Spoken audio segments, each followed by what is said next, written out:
नमस्कार दोस्तों, राधे राधे, जय श्री कृष्णा। 10 अक्टूबर को बहुत ही महत्वपूर्ण पर्व है दोस्तों, और इस दिन करवा चौथ का व्रत किया जाएगा। तो आइए जानते हैं करवा चौथ के व्रत के बारे में कि कब चंद्रोदय है और कब इसकी क्या विशेष तिथि है और करवा चौथ व्रत की कथा। तो आइए जानते हैं इसके बारे में। लेकिन जो लोग चैनल पे नए हैं प्लीज़ चैनल को लाइक और सब्सक्राइब जरूर कर लीजिए। चंद्रोदय यानी करवा चौथ का समय शाम 7:42 पर होगा। करवा चौथ पे भगवान गणेश और वीरावती वाली 2 कहानियाँ पढ़ी जाती हैं। ऐसा कहा जाता है चतुर्थी तिथि पर सबसे पहले गणेश जी की पूजा करनी चाहिए और फिर करवा माता की पूजा होती है, जिसकी कहानी वीरावती से जुड़ी है। इसके बिना व्रत को अधूरा माना जाता है। सुहागन स्त्रियाँ करवा चौथ का व्रत धूमधाम से मनाती है। करवा चौथ पूजा में सास के लिए जो होता है बायना रखा जाता है और उसमें पूरी मिठाई, सुहाग की सामग्री, कपड़े शामिल होते हैं। इसके अलावा पूजा में करवे जरूर रखने जाते हैं। इसके बिना पूजा अधूरी मानी जाती है। करवा चौथ के लिए मिट्टी का बना हुआ करवा, चीनी का बना हुआ करवा रौली और कलावा, पंचामृत, फल, कपूर, धूप बत्ती, गंगाजल, चावल, दीपक, रुई, कलावा, बतासे, पंचमेवा आदि इस्तेमाल किए जाते हैं।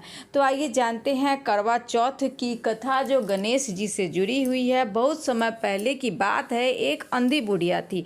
वो गणेश जी की भक्त थी और विधि विधान से रोजाना गणेश जी की पूजा करती थी। एक दिन गणेश जी उस बुढ़िया से प्रसन्न हो गए और उसको दर्शन देकर बोला, मैं आपकी पूजा से प्रसन्न हूँ, आपको जो मांगना है आप मांग लो। बुढ़िया कहती है कि मैं क्या मांगू। उसने अपने बेटे और बहू से पूछा। उसने कहा धन मांग लो। बहू ने कहा कि पोता मांग लो। तब बुढ़िया ने सोचा यह तो मतलब ही अपने मन की बातें बोल रहे हैं।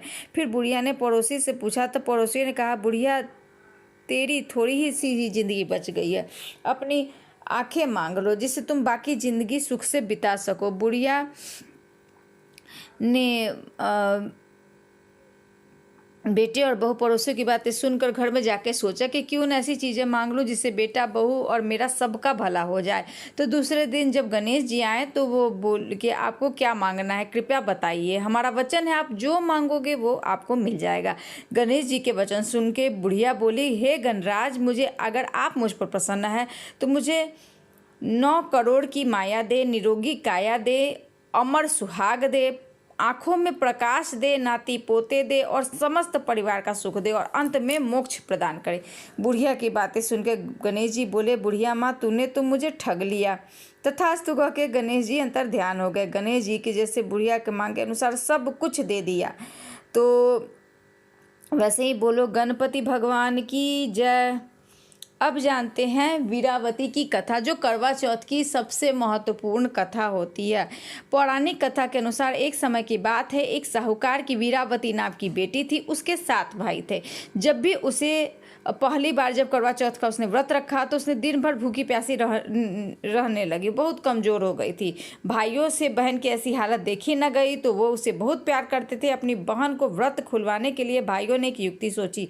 उसने पहाड़ी पर एक दीपक जलाकर चांद जैसा दृश्य बना दिया। वीरावती से कहा कि ये देखो बहन, तुम अपना व्रत तोड़ लो, ये सचमुच चांद निकल आया है। भाभीियों से बोला व्रत खोल लो, चांद निकल आया। भाभीियों ने कहा कि तुम खोलो, हम तो चांद निकलने पर खोलेंगे। लेकिन वीरावती भाइयों की बात में आ गई और उसने उस दिए को देख के अपना व्रत खोल लिया। इससे के बाद उसकी पति की मृत्यु हो गई। यह देख वो बहुत दुखी हुई और सच्चे मन से माँ पार्वती की उसने पूजा की। पूरे साल उसने करवा चौथ का व्रत रखा। करवा चौथ के दिन व्रत रखने पर देवी माता उससे प्रसन्न हो गई। उन्होंने वरदान दिया और उसके पति को फिर से जीवित कर दिया। तब से महिलाएं श्रद्धा और विश्वास के साथ करवा चौथ का व्रत करती हैं ताकि उसकी सुहाग की आयु लंबी हो और अखंड सौभाग्य की प्राप्ति के लिए करवा चौथ का व्रत किया जाता है। तो मेरा ये वीडियो आप सभी को अच्छा लगा हो तो प्लीज़ चैनल को लाइक और सब्सक्राइब जरूर कर लीजिएगा। राधे राधे।